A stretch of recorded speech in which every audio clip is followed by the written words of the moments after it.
Congressman, thank you so much for the opportunity for us to visit with you here. I believe it's the first time on Native News Today, so we're glad to be here with I you. appreciate the opportunity. Now, as one of the only two congressmen currently Native American citizens, yourself, Tom Cole, You're right. yourself, proud member of the Cherokee Nation. Tom Cole, I call him Dad, by the way. Yeah. I don't know if he finds that as affectionate as I do. He probably does. I better not call him that. He probably doesn't mind if you do. But as a proud citizen of the Cherokee Nation, and also Tom Cole there, you guys have to be just so proud of the fact that that's really something for you guys to be the only two, and it's a nice segue to deal with tribes too. Well, it's a bittersweet because we should have more people out of Indian country up there serving. And when I was shocked, to be honest with you, when I got up there and Tom said, well, we just doubled our numbers. And I said, what do you mean doubled our numbers? He says, well, I was the only Native American here. Now there's two of us. Right. And I looked at him and said, are you serious? He goes, yeah.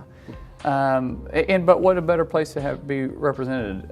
You go into the Capitol, and Every state gets to choose two statues inside their capital, and we have Will Rogers and Sequoia. That speaks pretty huge of not just Cherokee Nation, because I have to point out they're both Cherokee, by the way, but it's just the fact that not only do we have the only two Native Americans serving, but the only two statues in there for Oklahoma are Native American descent, and the pride that you're able to carry with you is something that was instilled in our family. The heritage that we have, the heritage that we teach in my family is passed down from generation to generation to generation. The pride that we have in being who we are, and then to see the way the tribes are now effectively working with the counties and the states and the schools, and how they're able to invest in the communities, and people are talking about it, and people are interested in Indian country now. We were kind of a pass off, and people want to be educated about it. A lot of ignorance comes from Indian country because they're not familiar with it. I mean, literally, I've had people think that we still have teepees in Oklahoma. I'm not exaggerating. No, I've ran into it myself. And it's laughable, but that just shows the lack of education. So anytime we get an opportunity to talk about it, now we have two people that's willing to talk about it, Cole and myself, and we get along great. He's a great mentor, and it's a great opportunity for Indian country. We look at, you talked about it a little bit, and we touched on it a little bit, but tribes, Chickasaw Nation, Cherokee Nation, Creek, just to throw out three, but not to single them out. But tribes are so much different now than they were 20 years ago, and are probably going to be so different in 20 years as far as being players on a big stage, as you said, dealing with counties, government to government relations. How have you recognized that change and seen how good it's been for Oklahoma? Well, it's kind of like a private public partnership, even though it's two governments basically working together. Sure. But we'll just name just a few in Oklahoma. Now we have obviously a lot, but you take just the Chickasaws, the Choctaws, you take the Quapaws, Muskogee Creek, and Cherokee. Just take those five, and you look at the dollars that they invest back in the communities, and they do that because not just they're citizens of their nation, but they have pride in their backyard. We're all Americans, first of all. And people think that a lot of times the ignorance between Indian country and that is that they think that, well, we're just interested in being Cherokee, and we're a member of Cherokee Nation, and we're a nation within a nation, which is true, but there's so much pride in being an American first that all the tribes want to reinvest back behind it. And we're reinvesting in education, we're reinvesting in infrastructure, where right now, the state and the federal government is falling short because of funding issues. I mean, the state of Oklahoma is doing all right, but federally we don't have the money to invest back inside the schools like we used to invest back in the infrastructure. And you're seeing the tribes step up and do that, and it's wonderful. I mean, they're able to plug a hole that would be a gaping hole if it wasn't for tribes stepping up and saying, hey, we're going to take care of this. You said they're not just Cherokees, they're Americans. They feel that sense of pride in the country as a whole. Certainly can't be ignored when you look at per capita Native American nations sending more of their people into military service to fight for this country. Absolutely. And that leads us to your legislation you sponsored recently, the passage of a Native American Vets Memorial. I know you're so excited about that. You're really passionate about that Vets Memorial to be on the National Mall.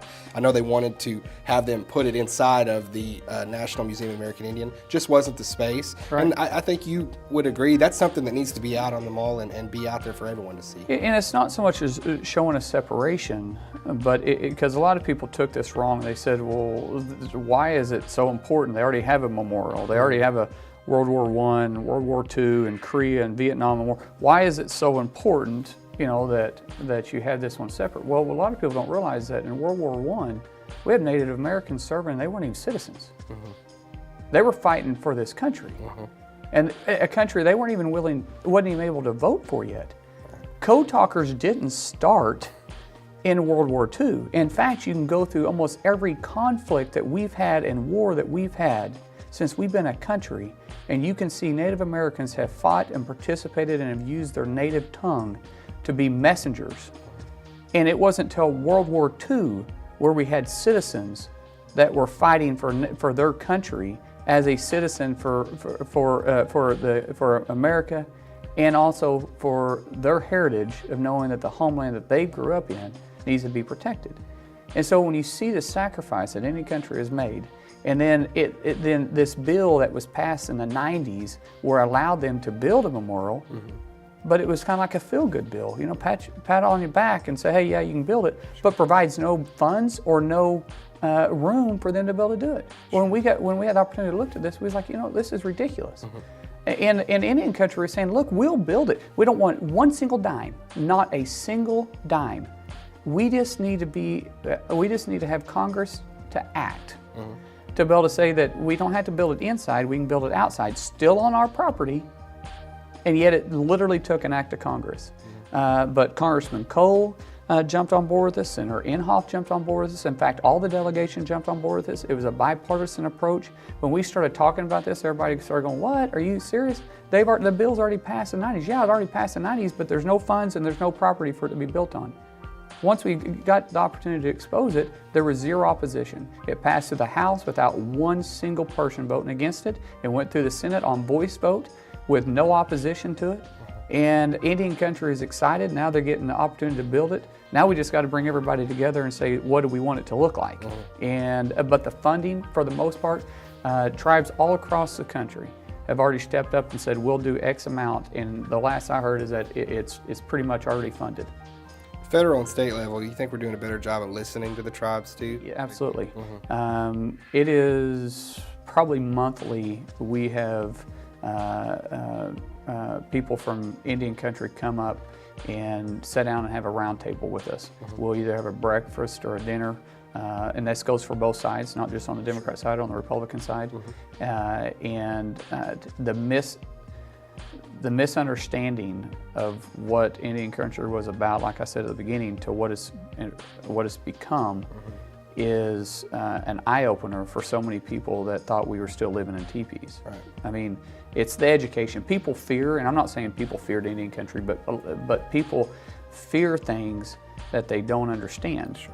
And if they don't want to take the time to invest in it, because honestly, I didn't think we were that special. Mm-hmm. I mean, I grew up in this thing all the time, so why would I think that we were anything special? It's no different. In fact, I never used the word Indian country. And I'll be real honest with you, I didn't like the word Indian country when I first got up there, but everybody refers to it, so you just kind of have to use it. Mm-hmm. Because it's not Indian country. This is a country. Mm-hmm. We are America, and we didn't have an Indian country where I was raised. Everybody's Native American. Mm-hmm. And it was until I went to Washington, D.C. that I became special for being Cherokee. Mm-hmm.